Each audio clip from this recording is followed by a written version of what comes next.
Good morning. It is Monday, March 16th, and I decided to go ahead and make the multimodal project video so that way I can offer some clarity as to even what the statement of purpose is working toward. So, as it says, using your accepted statement of purpose as a guide, I want you to create an actual multimedia document, obviously in quotation marks because it can be a myriad of things, directed toward your stated purpose, audience, context, and text. Then the second thing you're going to do is write a process paper of about 1,000 words, so pretty brief compared to what you've most recently done, right? But that analyzes the rhetorical choices that you made in the multimedia document. So for this assignment, your rhetorical challenge is purpose, make that audience aware of your issue, and persuade them to intervene or take steps to make intervention possible. So again, quote unquote, generating awareness is not enough. You have to actually persuade them to do something to intervene in this situation. For audience, depends at this point on your project. Some of you will be addressing the original audience you state in the statement of purpose. Some of you might have to change that a little bit, but you have still a new related audience there. Context, introduction of your project to your audience. So they're hearing it for the first time in many cases. The context is also the context that you've determined in the previous work on the Desoilagoi. So again, you're pulling from that previous research. You do not need to reinvent the wheel here. For text, this might be any number of things, however, it must be multimodal. It cannot exist only as a print document. It's got to have visuals, video, audio, images, something that makes it more than just a paper of, text. You can also design an activity, an assignment, a lesson, or a worksheet. I don't have a preference, but it's got to be more than a paper. So this is where it gets tricky. How can you evaluate so many different projects fairly? Well, we do that through the process paper. So I will evaluate your multimodal document on its rhetorical properties, how well it responds to purpose, audience, context, and in this case, especially text, meaning whatever form you choose to use.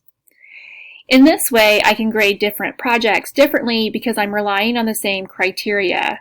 Nevertheless, I'm also asking all of you to write a process paper, an essay of 1,000 words in which you explain the rhetorical decisions you made during the composition of that project. You should answer questions like these. What was my purpose? Who was my audience? Why did I choose the media I did? Why did I think it would reach my audience? How did I use images, sound, color, spatial arrangements, balance, contrast, repetition, and of course, words? Most importantly, what arguments can I make that demonstrate why my choices were the right choices for my rhetorical situation, for that purpose, audience, context? Now, you're not limited to discussing these, but they should give you a start. The purpose of this process paper, that's a lot of P's, is to explain to me, your instructor, so I'm your target audience for the paper, your rhetorical choices. Since the audience for this assignment is me, it is somewhat more of a traditional paper. However, it's not an academic paper per se.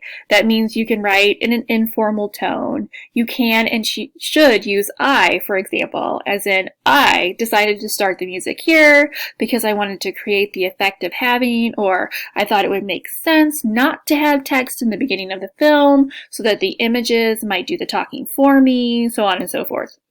What I'm looking for overall is a sense that you've assimilated the rhetorical concepts of purpose, audience, context, and thinking we've been using all semester long, and that you can apply that to your own work. Ultimately, the best process papers will make a lot of direct reference to your project and a lot of explicit use of rhetorical terminology. So, suggested outline. Again, suggested, this is just an example. You might have 1 to 2 paragraphs simply describing what you produced. Just describe it. How did I use language? What about design, images, audio, video, etc.? Then another 1 to 2 paragraphs describing what you were hoping to achieve. What was that purpose? What would be the ideal outcome of someone interacting with this message? You're going to do another 1 to 2 paragraphs describing your audience and why you thought your choices would appeal to that audience. Why do you think your choices would appeal to your audience? I don't know why it's repeated there. All right, 1 to 2 paragraphs describing why your particular text was important for your audience. Why did you choose to address them in this way? Why did you think a podcast was really going to reach this specific audience, or a handout or something like that?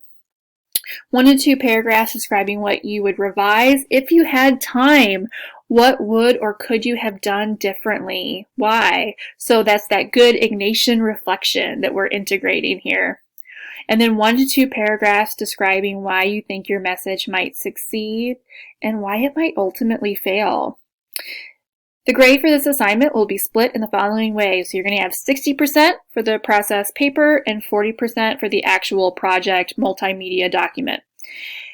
As this split suggests, I am more concerned with your thinking and reflection than the perfection of this document, quote unquote. So that doesn't mean, of course, that the document can be any old thing, like you just throw a podcast together, or you throw a video together, or something like that.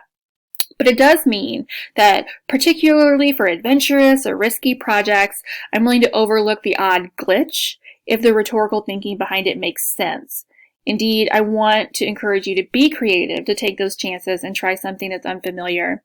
In that spirit, I will reward projects that show real ingenuity and risk, even if it doesn't come off perfectly well. I understand. Again, that doesn't mean that I will penalize more conventional projects if they're appropriate for the rhetorical situation. But that doesn't mean that I will look more kindly on, but that does mean, that I will look more kindly on projects that show a great deal of creativity and, as always, a great deal of effort.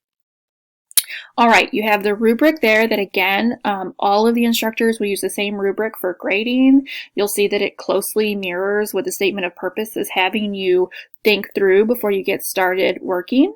But you also see here, right, that you have the part for the process paper. So you'll be turning them both in at the same time. You'll be turning your project in and the process paper. I will view the project, I will read the process paper, and then I will use this rubric to grade it. So questions or concerns, let me know. I hope each and every one of you is doing well. I'm thinking of you. Take care.